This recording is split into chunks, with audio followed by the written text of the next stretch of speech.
Assalamualaikum warahmatullahi wabarakatuh. Nama saya Yonal Fahdi. Di sini kami dari kelompok research dengan anggota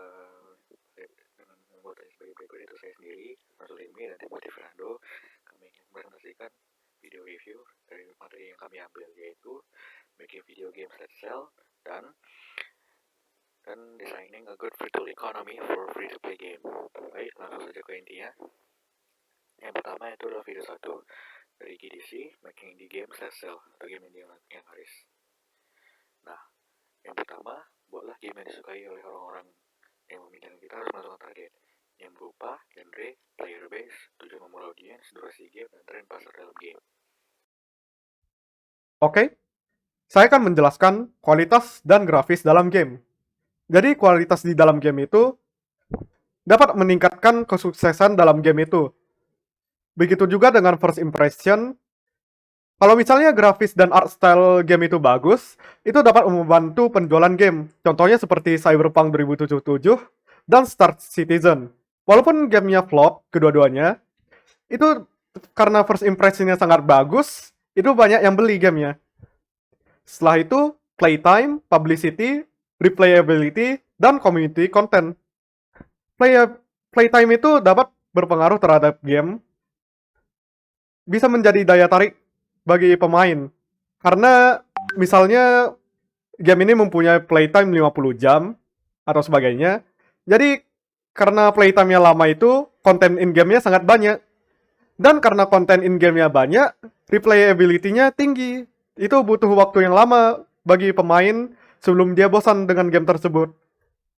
Begitu untuk publicity, itu streamer, youtuber, dan influencer memiliki peran penting untuk meningkatkan sales game. Karena banyak orang yang menonton, game itu akan dibeli oleh banyak orang. Begitu juga untuk multiplayer, itu dapat membantu sales game karena dapat dimainkan dengan pemain lain. Contohnya seperti Halo Infinite, Call of Duty, dan sebagainya. Community content seperti mod, custom game mode, dan sebagainya itu dapat membantu karena community content itu memberi konten secara gratis terhadap game itu. Contohnya seperti Stardew Valley, Terraria, Fallout, The Elder Scrolls Skyrim, Breath of Rain 2, The Binding of Isaac, dan sebagainya. Setelah itu, kita akan melanjutkan ke video yang kedua, yaitu Design a Good Virtual Economy for a Free-to-Play Game. Saya Timothy Fernando dan saya ingin menjelaskan tentang kedua, yaitu Design a Good satu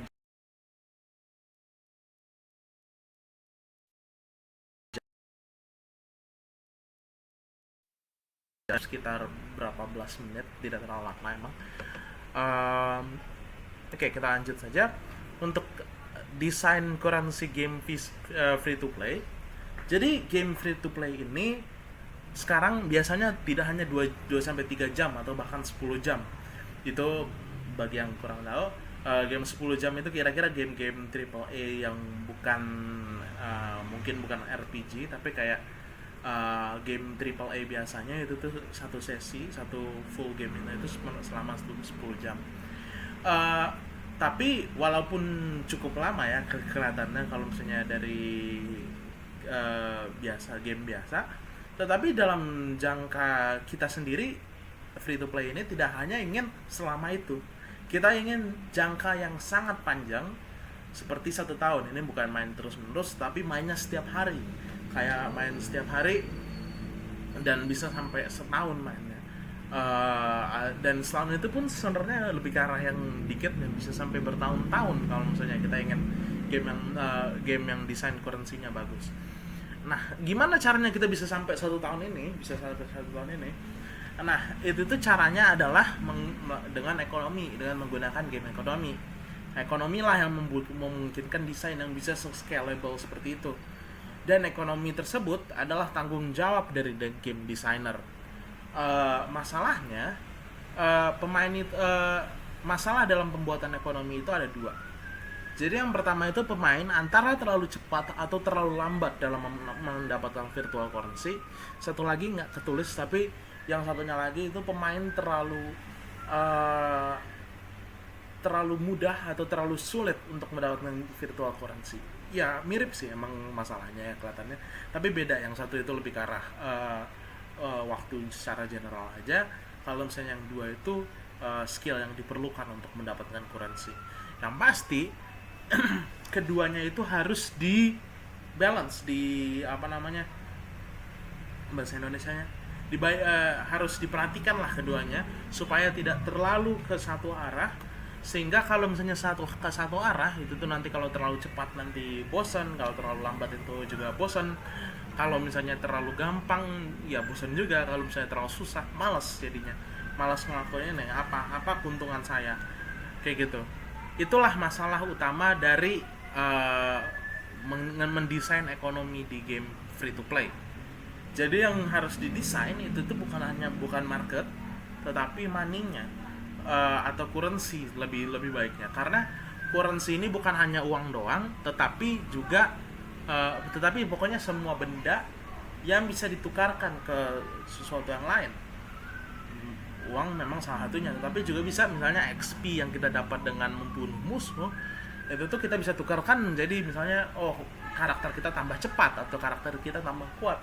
Itu juga termasuk currency di dalam dunia game itu, walaupun bukan uang. Kita bisa lanjut lagi untuk jadi ini memang kalau misalnya free to play ini bukan game, bukan sesuatu yang bisa satu orang doang buat ya, karena itu memerlukan server, memerlukan macam-macam, dan memerlukan konten selama 1 tahun bikin kayak gitu dalam waktu yang cukup padat, karena kalau misalnya kelamaan update itu biasanya jarang bisa nge-stick. Kayak gitu-gitu biasa. Jadi konteksnya di sini itu tuh biasanya itu tuh suatu perusahaan membuat suatu game yang ingin dimonetisasi, game free to play yang ingin dimonetisasi.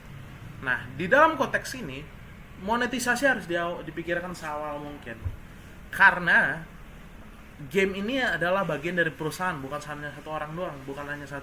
Kalau misalnya gamenya untuk game sendiri itu tuh kalau misalnya satu game gagal ya tanggung jawab satu orang itu aja. Tapi karena game yang gagal itu kayak saya bilang bisa membuat orang jadi nggak mau main game. Kalau misalnya monetisasinya gagal terlalu ke satu arah, itu bisa bikin orang jadi nggak mau main game. Dan karena nggak mau ini bisa merusak game tersebut dan bakal jadi berat di perusahaan, karena game gagal itu bukan hanya tanggung jawab satu orang doang, bukan hanya mengakibatkan satu orang doang yang kayak rugi, tetapi satu perusahaan rugi. Dan itulah kenapa saat mendesain kita itu harus mendesainnya itu dengan baik. Jadi gini, kita nggak bisa langsung dalam-dalam, kita nggak bisa langsung spesifiknya, misalnya berapa beli apa-apanya, currency ini harganya berapa, untuk berapa, itu jangan dulu. Yang pertama kita harus pikirkan itu tuh apa guna dari currency itu di dalam game. Apalagi jika Anda punya lebih dari satu jenis currency. Misalnya di sini kan saya bilang kebanyakan contoh studinya itu ada suatu game yang bikin tambang. Awalnya bikin tambang besi, dari besi itu bisa bikin tambang besi lagi, atau bisa ke tambang lain, tambang emas. Terus dari tambang emas itu bisa bikin tambang besi lagi atau tambang emas lagi, tapi bisa juga lanjut lagi ke tambang yang lebih gede lagi, tambang berlian. Dan tambang berlian bisa kemana-mana, bisa ke bikin berlian sendiri, atau bikin tambang yang lebih gede lagi, tambang apa gitu. Tapi yang pasti intinya currency itu saling berhubungan jadinya. Gimana cara apa yang bisa dia lakukan dengan currency itu, apa yang bisa kita tukarkan gitu. Kemudian gimana cara currency itu bekerja sama dengan currency yang lain. Itu kita harus tahu pasti dulu sebelum kita spesifik harga-harganya.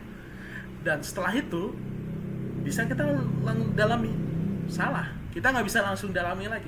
Kita harus kasih tahu dulu seluruh anggota tim gimana cara kerja currency. Dan ini anggota tim ini bukan hanya anggota desainer doang, tetapi anggota termasuk programmer dan artis atau yang ngebuat asetnya. Itu semuanya harus tahu dulu apa cara kerja sistem kuransinya itu. Dan seperti yang dibilang tadi, monetisasi itu harus awal-awal dipikirkan. Makanya tuh kayak gini-gini itu harus setelah semua orang tim itu tahu gimana cara kerja kuransinya itu, barulah kita bisa dalamkan sistemnya. Karena seperti yang bilang, kalau gagal ini monetisasi, satu perusahaan bisa rugi. Itulah kenapa kita harus hati-hati dalam monetisasi game. Oke, sekian dari presentasi kami. Mohon maaf kalau bisa ada kata yang kurang berkenan. Terima kasih karena telah mendengarkan seluruhnya. Salam sejahtera.